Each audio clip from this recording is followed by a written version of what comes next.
Y'all see me. Y'all know what's going on. You know exactly what it is. You feel me? Big trucking, big truck driving. You wanna get into this industry, man. I know you heard a lot about it. I know you've been doing your research. Because I've been doing my research. Even after I got to this point, I'm still doing research. Because we all trying to get in where we trying to fit in. So, with that being said, if y'all new to the channel, y'all tapped in with the Head of the Game podcast. Y'all read the title. Without further ado, let's get right into it. Now, I've done videos where I'm highlighting the good parts. I've done videos where I'm highlighting the bad parts. I'm going to do something a little different today. Today, I'm blending. Giving y'all a full, big picture perspective on this trucking industry, at least from my vantage point, because the more and more, the common theme is that everybody is a love-hate relationship with this trucking industry. It comes down to who you are, where you live, what company you choose. All these variables could have the biggest impact on the outcome of your impression based on this industry. So, with that being said, let me go ahead and give y'all a little background, a little personal background how I got into this, right? So, step number one. Went down to the DMV, the commercial DMV, because it's different from the regular, Class C DMV or whatever. When you get your regular license, you got to go to the commercial license DMV, where after you get your license, you got to take all 3 tests in order to be able to acquire your truck driving CDL A or B permit, right? So after I've done that, and it took me a while to actually get out of my way and do it, right? I got that, and I was left with 1 or 2 choices. First choice, which I feel like most people get into this industry doing, they just say, forget it, I'm about to choose a company. I got my CLP. They're about to fly me out. About to sign a little contract for them. Work 9 months or 2 years or whatever the contract is. Fulfill my obligation. Pay my CDL tuition off. And then at that point, I'm a free agent. I fulfill my obligation. And I'm able to survey the industry and pretty much go on for right there, right? Option number 1. Option number 2 is the alternative, the least common way to get into this industry is that you go to a CDL school and you either get a grant, some government grant that just pays you your tuition and you're able to just go there for free, or how I got in there, paid straight cold hard cash, right? Company I went to, it's called Truck U out of Las Vegas, Nevada. Ended up putting $2,200 down on a no credit check tuition, right? Where I ended up paying off half of my tuition, and without them checking my credit, they ended up financing the second half, right? So once I did that, then that provided me the leverage coming into this industry as an inexperienced new driver, that I can jump into whatever company within reason that accepted new CDL holders without no experience, right? So, jumped into a company, and I was rolling ever since. Now, there's a learning curve, there's a lifestyle curve, there's lots of different variables that factor into this industry, is because you're living an alternative lifestyle, right? You're not at the crib. You don't get to take the showers the way you want to. You don't get to heat up the food and prepare your food. You're just out of your element, right? Let me just jump to the point, right? So there's an adjustment period of being away from home, being uprooted in the ground beneath your feet, constantly moving from up under you, right? It's a very unsettling concept when you wrap your mind around it, but once you get acclimated to this lifestyle, I think the juice is worth the squeeze, from my personal opinion, right? And like I said, this is just my point of view, so I'm not trying to sell y'all bill of goods like, yeah, this is the best thing that ever happened to me since sliced bread. I'm not sitting up there I'm just giving y'all my impression, my story getting into this industry, because I do feel like it's a unique one. Because I do feel like there's more people in my situation than what's advertised, right? But aside from the point, so once I got into this industry, I selected a company, and the common thing y'all are going to see is that this trucking industry is a revolving door. People go from company to company. What else? Some companies lose contracts, and those contracts another company picks up. So there's really no loyalty in this industry, right?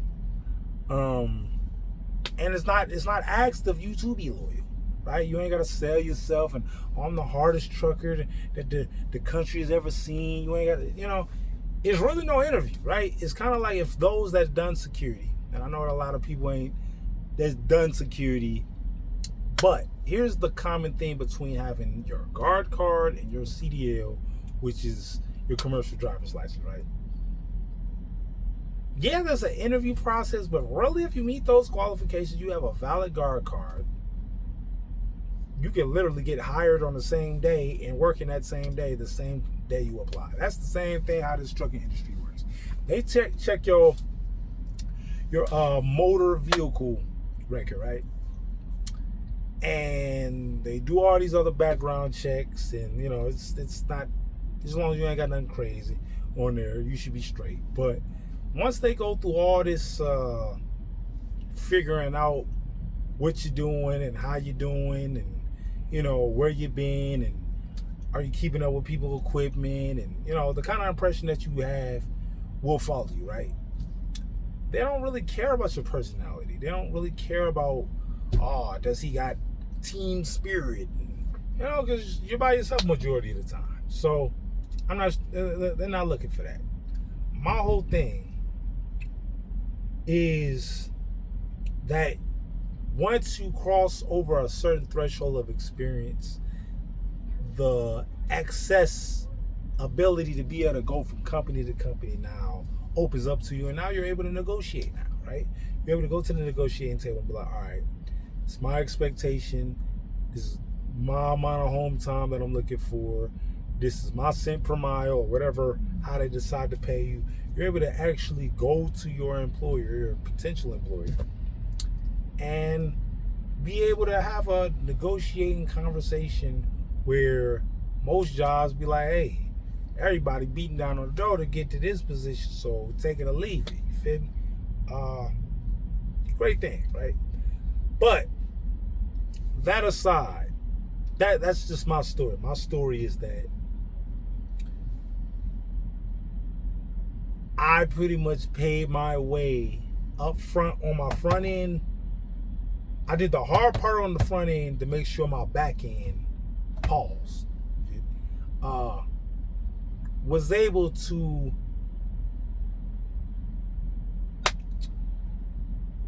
be more seamless when it came down to figuring out which company I wanted to tap into it, right? So with that being said, let's get into these major points I want to give y'all. So these are going to be the big points for both sides. Let's start off with the cons. All right, con number one, convenience. This is a very inconvenient lifestyle. Can't go to the bathroom when you want, can't shower when you want, can't drive where you want to go.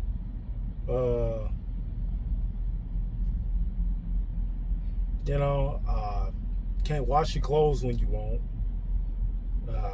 Can't go to the hospital as convenient. I mean, you can go to the hospital, obviously, but if it's out the way, then it's going to just be it's a very inconvenient lifestyle, because your time could be affected by other people's time. So if there's traffic jam, that has nothing to do with you. If there's something wrong with the equipment outside of your expertise, that has nothing to do with you. I mean, yeah, you can do your pre-trip, check your equipment, but there's only so much you're in control of, right? being around people, socializing, you name it. I mean, there's a lot of aspects where a lot of things that was in your reach, they're now further away. Not to say you can't get to them. It's just inconvenient to be able to access it, right?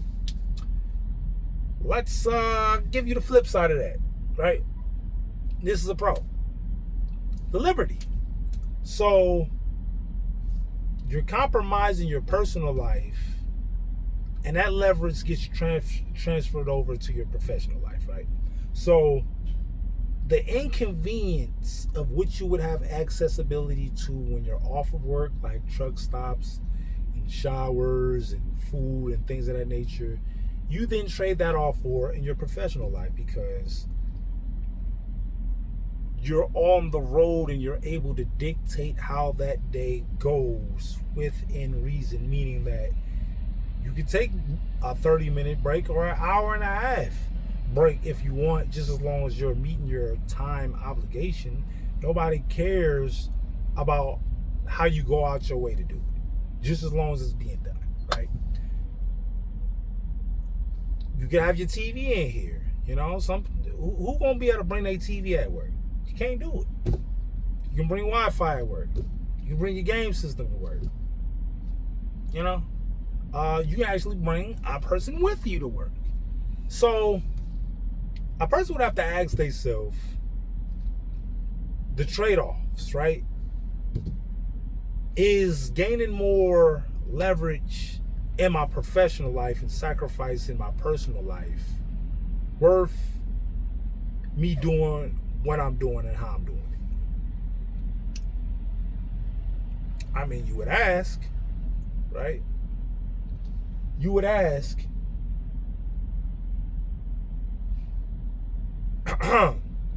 is that something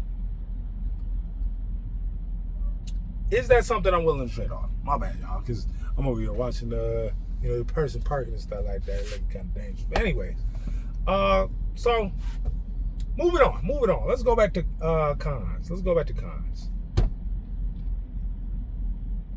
Your health, right? Rather mental health, physical health, you name it. Whether that's the food you eat, you put into your body, or it's the isolation of, just being isolated, confined within a small space over a long period of time. It can be very daunting. It can be very excruciating. Feel me?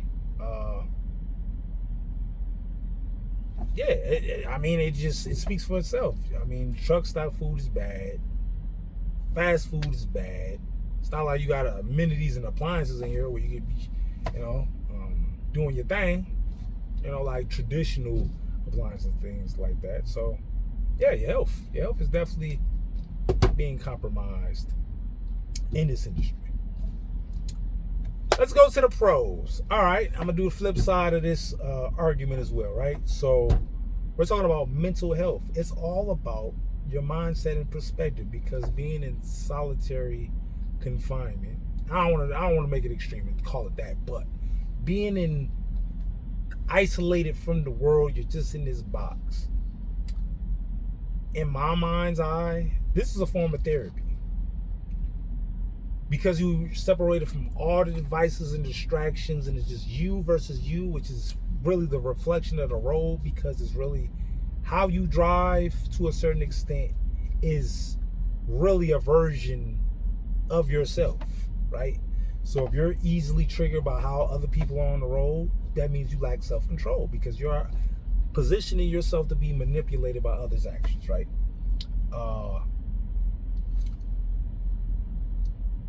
During, you get to not be on your handheld devices and stuff like that, but if you listen to music, if you listen to a podcast, or you're able to be more introspective and be more deep thoughted when the noise is quieted, right? And this is a very peaceful job if you make it peaceful. If it's chaotic and you're allowing the elements like rain and snow and traffic and the road, and it's messing with your mental fortitude, then this industry could seem very chaotic. But it's all about your mindset, right? If you know how to compartmentalize what's going on out there and keeping it out there and allowing everything in here to stay in here, then you won't really come across a problem like that, right? And then also as well, physical health, right? There's gyms you can go to. If you look hard enough, you can, I mean, it's expensive, but you can get Uber Eats, you know, from your local restaurants. You know, I'm not sure you want to try just about anything, but if you're somewhere convenient, you can go out your way. Or like I was mentioning about the appliances, yeah, you don't got the brick and mortar regular washer, you know, sink and all that stuff, but they got like electric stoves you can just hook in, and you know, you can chef something up in here, or you can meal prep. You can cook ahead of time, and then that can save a lot of money, right? So you can also learn how to eat better. And the common theme of this video is that it's all about the learning curve and perspective and mindset that you have, right? Because if you're used to looking at things in a wrong point of view, then that could change your impression on this industry. And so let me think of one more for y'all, man, and I'm gonna just wrap this video up. I could say the money, right? The money part is subjective because you have people making anywhere from $50,000 to $150,000, depending on your experience, your qualifications, and the time that you put in. So it's not like one of those industries that you get in, you get your CDL, you got a company, and then you just hit the ground and you're just making all this bank. No, it doesn't work like that. There are, and that's why I say, when you go back and you ask certain people about their trucking journey, there are similarities and there are vast differences. So the pay is compromising when you first do it, right? So the pro would be then, yeah, you're sacrificing what you're doing on the front end, but on the back end is where your potential lies. So I would say the most important thing, within reason, because I wouldn't suggest you just work for any BS company. Feel me? Get paid some kind of competitive wage, but at the same time, your most expensive, your most important asset is not even the money. It's the experience and the time that you're putting in to refine your skills. And I'm not trying to say don't be money driven in this company, because I think only, like, I'm guessing 10% of people would actually enjoy this. This is just a means to win for most, right? So hopefully y'all enjoyed the video. Hopefully this is informative. Thoughts, comments, leave those below. Thanks for watching the video. Like, most importantly, last but not least, subscribe to the channel. All videos on the way. Appreciate it. I'm gone.